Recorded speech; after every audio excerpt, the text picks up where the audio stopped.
My name is Ethan, and if I had any doubts about where I stood in my family, they were erased the day I found out about the will. It wasn't even some dramatic sit-down moment where my parents dropped the news themselves. No, I found out entirely by accident, by sheer dumb luck. It happened a few months ago when I was at their house, the same house I'd been helping them pay for over the past 5 years. The mortgage, the occasional grocery runs, even fixing up things around the place, I was the one keeping it all together. While my brother, Caleb, did absolutely nothing. And when I say nothing, I mean nothing, no job, no responsibilities, just lounging around, waiting for life to hand him everything on a silver platter. Which, apparently, my parents were all too happy to provide. That day, I was helping my dad with some paperwork because, as usual, neither of them could be bothered to figure out how to do things themselves. He had asked me to scan some documents for him, a bunch of legal and financial stuff, and I didn't think twice about it. Until I saw it, a folder labeled Estate Plan and Last Will and Testament, sitting right there in the stack. Now, I don't normally snoop, but curiosity got the best of me. After all, I had been the one making sure they kept a roof over their heads. It wasn't exactly out of line to wonder how things were set up for the future. So, I opened it, and that's when I saw the words that made my stomach drop. Everything, and I mean everything, was going to Caleb. The house, their savings, their assets, not a single mention of me, except for some generic lines about loving both of their sons equally. Yeah, sure, equally.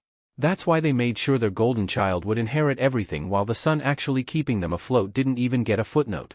I felt like a fool. Here I was, bending over backward for them, making sure their bills got paid on time, making sure they never had to worry about food. While they sat back and planned for a future where I got absolutely nothing. And Caleb? He wasn't just lazy, he was entitled. He never lifted a finger to help them, never contributed a dime, but he had somehow convinced them that he deserved it all. Maybe because he was the younger son, maybe because they just always babied him, maybe because he knew exactly how to manipulate them. Whatever the reason, they had made their choice. I sat there, staring at the paper, my hands shaking from a mix of rage and betrayal. How long had they planned this? Had they always intended for me to just be their free financial safety net with nothing in return? Did they ever even appreciate what I did for them? I had no idea how long I'd been sitting there, but eventually, my dad noticed I wasn't scanning anything. "Hey, Ethan, what's taking so long?" he asked, walking back into the room. I didn't even bother to hide the will. I held it up and looked him dead in the eye. "So, this is how it is," I said, my voice unnervingly calm. "Everything to Caleb? After everything I've done for you?" My dad's face went pale for a second, but then he sighed, like I was some little kid throwing a tantrum. "Ethan, it's not what you think." "Really?" I snapped. "Because it looks pretty damn clear to me. I've been paying your mortgage, helping with groceries, fixing the house up, while Caleb does nothing, and you still decided he's the only one who matters." Dad looked uncomfortable, but instead of actually explaining himself, he just muttered, "It's complicated." That was it. No apology, no attempt to justify it beyond those two useless words, just a weak excuse and an expectant look, like he was waiting for me to drop it and go back to being their personal ATM. I should have walked out right then and there, but I wanted to hear it from both of them. So, I called out for my mom. When she came in and saw the will in my hands, her reaction wasn't much better. She at least had the decency to look guilty, but the words that came out of her mouth made my blood boil. "Ethan, honey, you don't need the inheritance," she said gently, like she was doing me a favor. "You have a good job, you're independent. Caleb, well, he struggles. We just want to make sure he's taken care of." That was the moment something inside me snapped. They weren't even denying it. They knew exactly what they were doing, and in their minds, it was completely justified. They had spent years enabling Caleb's laziness, and now they were planning to reward it by handing him everything, while I got tossed aside like an afterthought. I took a deep breath, clenched my jaw, and set the will down on the table. "Got it," I said, my voice eerily calm. "Glad to know where we stand." Then I turned and walked out of the house, ignoring their protests as I slammed the door behind me. They had made their decision, now it was time for me to make mine. I didn't go back to their house after that. I didn't call. I didn't check in. For the first time in years, I let them handle their own damn problems. If they needed something fixed, they could figure it out. If they needed groceries, they could find their own way to the store. And most importantly, if that mortgage bill showed up, well, I wasn't the one paying it anymore. The silence lasted about 2 weeks. At first, I think they assumed I was just pouting and would come crawling back like always. Maybe they expected me to cool off and apologize for daring to question their decision. But when the days kept passing with no word from me, and more importantly, no financial help, you could practically feel the shift in their attitude. Then one afternoon, my phone buzzed. Dad texted, "The property taxes are due." That was it. No, "Hey, how have you been?" No, "Sorry for what happened." No, "We really appreciate everything you've done." Just a cold, transactional message, as if I were still the walking bank they could tap into whenever they pleased. I stared at the screen for a moment, almost amused at how predictable they were. They really thought they could just demand money like nothing had happened, that I'd keep playing my part as their financial safety net even after they made it clear I was disposable. I calmly typed back, "I'm sure Caleb will handle it, since the house is his and all." It took exactly 5 minutes before my mom called. I let it ring. Then another text came through. Mom texted, "Ethan, please don't be like this. We need to talk." Oh, now they wanted to talk? Now that their bills were piling up and reality was finally slapping them in the face? I waited an hour before replying, "There's nothing to talk about. You made your choice. Now you can live with it." I figured that would be the end of it for the day. I had made my stance crystal clear, and there wasn't a single part of me that felt guilty about it. But then Caleb decided to chime in. His text came in late that evening, and the second I saw his name pop up on my phone, I knew it was going to be something obnoxious. Sure enough, when I opened it, I was greeted with pure entitlement. Caleb texted, "Dude, why are you being such a drama queen? It's not a big deal. Just help them out like you always do." I nearly laughed. Not a big deal? He was really acting like I had no right to be mad about this. I typed back, "No, I think you've got it covered, since you're the favorite and all." Caleb texted, "Oh my God, are you seriously mad about the will? Grow up, man. It's just money." Oh, now it was just money? Now that it was his to inherit, it suddenly didn't matter? The hypocrisy was astounding. I shot back, "Then you won't mind using some of that money to pay for the mortgage, right?" Silence. A few minutes later, my mom texted me again, this time going full guilt trip mode. Mom texted, "Ethan, we're your parents. Family takes care of each other. We did so much for you growing up, and now you're just abandoning us?" I had to take a deep breath to stop myself from throwing my phone across the room. Abandoning them? I had spent years making sure they never had to struggle, all while they coddled Caleb and rewarded his laziness. And now that they finally had to deal with the consequences of their own decisions, I was the bad guy? I wasn't falling for it, not this time. I responded, "You made it clear I wasn't part of the family when you left me out of the will. Now Caleb can take care of you." I could imagine my mom gasping dramatically at that. She always had a flair for acting like the victim, even when she was the one in the wrong. A few minutes later, my dad sent another text, and this one had me seething. Dad texted, "We're not asking for much, just enough to cover the mortgage for a few more months until we figure things out. Don't be selfish." Selfish? The word made my blood boil. I had been bailing them out for years, sacrificing my own money, time, and energy to make their lives easier. I had done everything a good son was supposed to do, and how did they repay me? By making sure I got nothing in return. And now, when I was finally standing up for myself, I was the selfish one? I clenched my jaw, took a deep breath, and typed back, "No. I'm done." Then I turned off my phone. They had made their choice, now they were going to live with it. The silence lasted a day. I knew my parents wouldn't give up that easily, but I wasn't expecting what happened next. The next morning, I woke up to a notification on my phone, a bank transfer request. I frowned, unlocking my phone to check. It was from my mom. She had actually sent me a request for money, like I was some ATM. The amount? $3,500. I stared at it in disbelief, half laughing at the audacity. No message, no explanation, just a cold, shameless demand for the exact amount they needed to cover their overdue mortgage. They weren't even asking anymore, they were just assuming I'd cave. I declined it without hesitation. Not even 5 minutes later, my phone rang. It was Mom. I let it ring. Then came another text, "Ethan, I know you saw the request. Why did you decline it?" I took my time before replying, "Because it's not my responsibility. Try Caleb." Another call, declined. Then another text, Mom texted, "We're going to lose the house if you don't help us." Oh, now it was an emergency? After all those years of treating me like a walking wallet, now they were finally facing the consequences? I typed back, "Maybe you should have thought about that before deciding I didn't matter." A few seconds later, Dad chimed in, "You're really going to let your parents become homeless?" That one actually made me laugh out loud. The manipulation was so blatant it was almost funny.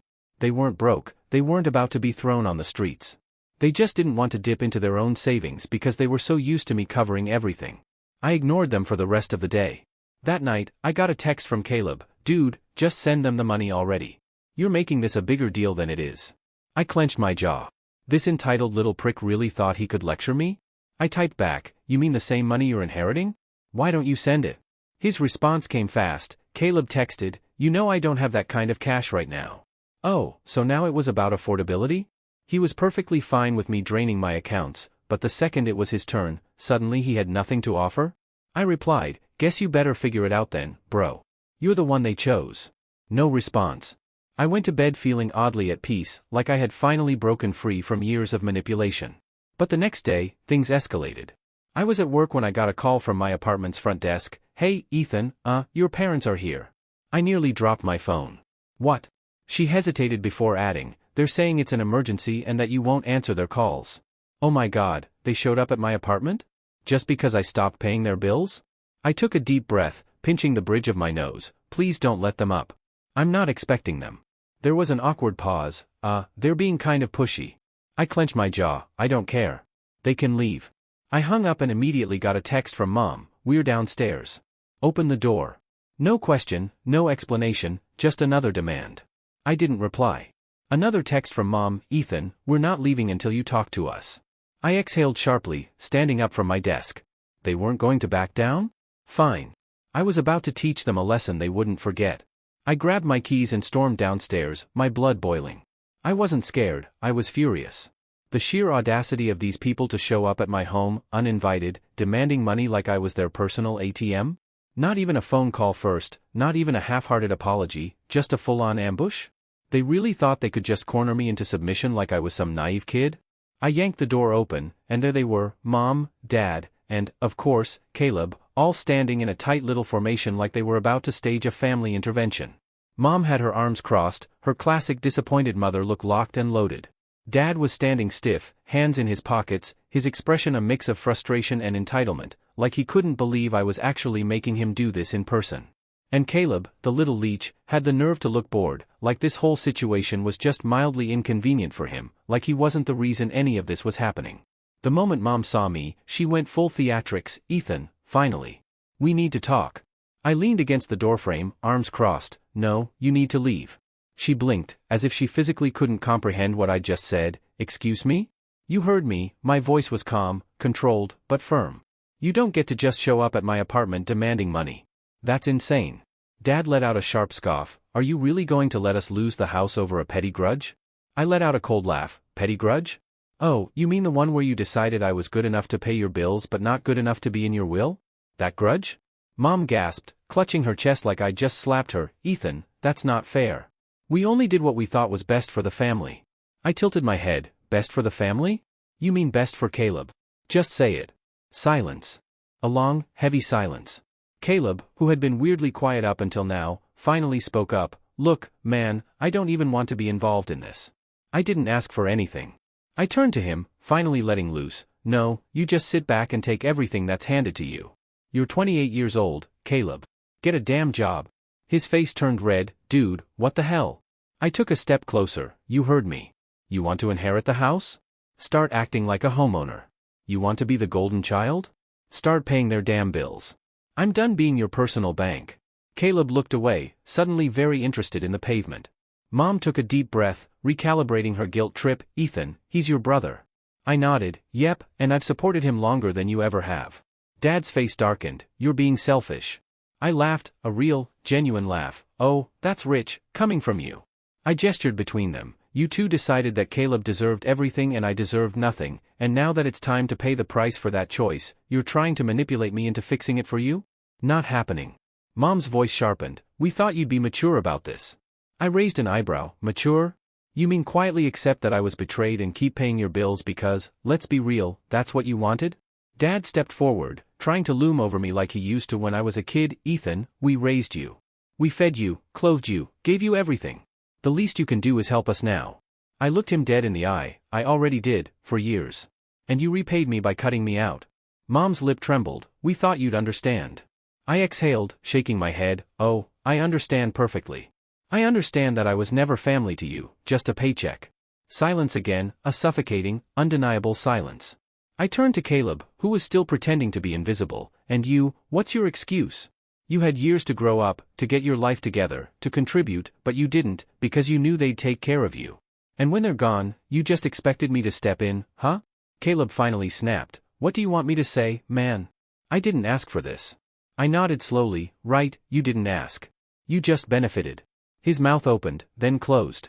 Nothing. He had nothing. Mom tried one last guilt trip. Ethan, we're family. Family takes care of each other.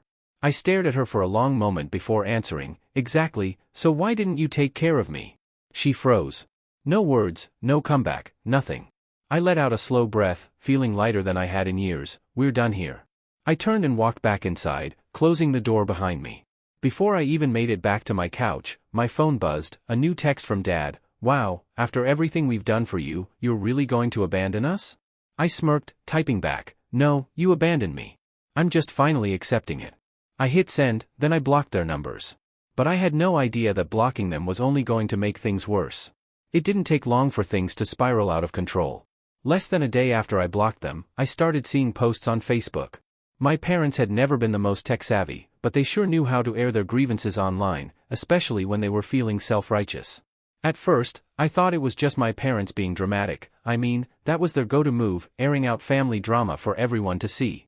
But the longer I scrolled through their feeds, the more I realized this wasn't just about me not helping with bills anymore. The posts were disguised as family love, but they were thinly veiled shots at me. Mom had posted something about how she didn't raise her son to be so selfish and how true family helps each other no matter what.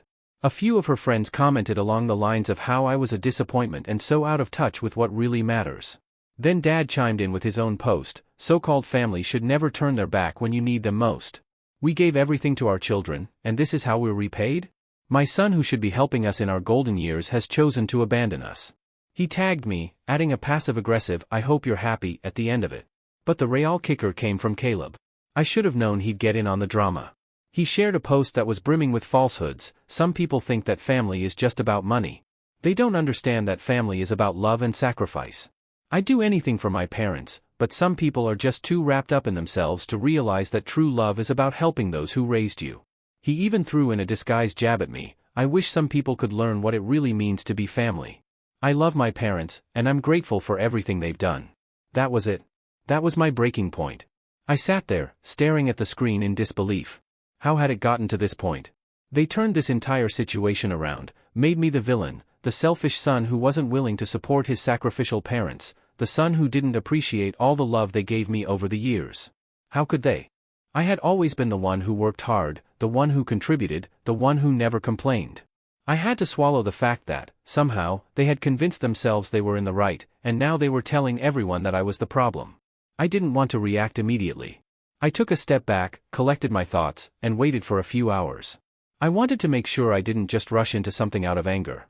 But the more I thought about it, the more I realized that I couldn't let them get away with this. If they were going to drag my name through the mud, I was going to set the record straight. So, I pulled out my phone, and I started typing. I opened my own Facebook account, the one I kept for close friends and real family, and I posted a lengthy update. I wasn't interested in playing their game. I didn't want to get bogged down in petty back and forths. What I wanted to do was tell the truth. Here's what I wrote. I know I've been quiet for the past couple of days, but I can't stay quiet any longer. My family has been sharing a lot of things online about me that are simply not true. They've portrayed me as the villain, the selfish one who refuses to help my parents in their time of need. I'm here to set the record straight. I've always helped my family. From the moment I could get a job, I've been the one helping with bills, paying for groceries, and supporting them in every way I could. But there comes a point where you can't keep giving without being respected. Over the years, I've watched my parents favor Caleb, giving him everything, the house, the money, the attention, while I was expected to just keep giving without ever being considered as equal. I'm sure some of you might be reading this and thinking, well, that's just how family works, but here's the truth, family should be a two-way street. When I found out that my parents left everything to Caleb in their will, I realized how one-sided this entire relationship had been. They didn't even consider me, not even for a moment. They've made it clear that I'm just the one they can count on when things get rough, but never the one they actually want around unless it's convenient for them. For years, I've been the one funding their lifestyle. I've paid for vacations, chipped in for bills, and even helped out with things like the house taxes. And for what? To be treated like a backup plan? I'm done. I'm not just some wallet they can pull money from whenever they need it. I'm a human being, and I deserve respect. I've earned the right to be treated like I matter, not just when they need something from me. As for Caleb, it's time for him to grow up. He's 28 years old, and he's never worked a day in his life. He's never taken responsibility for anything. My parents have enabled him for so long that it's no surprise he's the one they favor, but here's the thing, he's had plenty of time to get his life together, and now it's time for him to stand on his own 2 feet. To everyone who has been following this drama and supporting my parents, you need to understand that there's always 2 sides to every story. Yes, family is important, but it's also about mutual respect. I've given enough for a lifetime, and I'm not apologizing for taking a step back. This is not me turning my back on family, this is me finally choosing myself. And to my parents, I wish you the best, but I am done being your doormat. I hit post, and instantly, I felt a sense of relief. For the first time in my life, I was telling the world the truth about my family, about how they had taken advantage of me for years, how they had always expected me to be the one to save them without ever once thinking about what I needed. I wasn't going to let their narrative control my life anymore. The reactions were instant. Some people who I hadn't talked to in years came forward to express their support. A few of my cousins, friends of my parents, even some distant relatives liked the post, sending me private messages telling me they were sorry for what I had been through. It felt so freeing to finally have the truth out there, not buried under guilt trips and manipulative behavior. But then came the backlash. My parents and Caleb went ballistic. Caleb messaged me, "You're a traitor. You really had to air all our business out like this? You have no respect for family." Dad called me, practically yelling into the phone, "You've ruined everything, Ethan. You'll regret this. You'll regret cutting us off. You'll regret turning your back on your own family." But I didn't regret it, not for a second. I blocked them all. I was done, and for the first time in my life, I was free from the toxic grip they had on me for so long. As the days passed, I could feel the weight lifting off my shoulders. I was done with being treated as less than. I was done with being the one who was always expected to fix everyone else's problems. And now, I finally had the freedom to live my own life, on my terms. So, no, I don't feel bad for cutting them off. I deserve better. I still do. And from now on, I'm choosing to surround myself with people who appreciate me for who I am, not for what I can give them. It's time for me to move forward, for good. Let me know your thoughts in the comments below.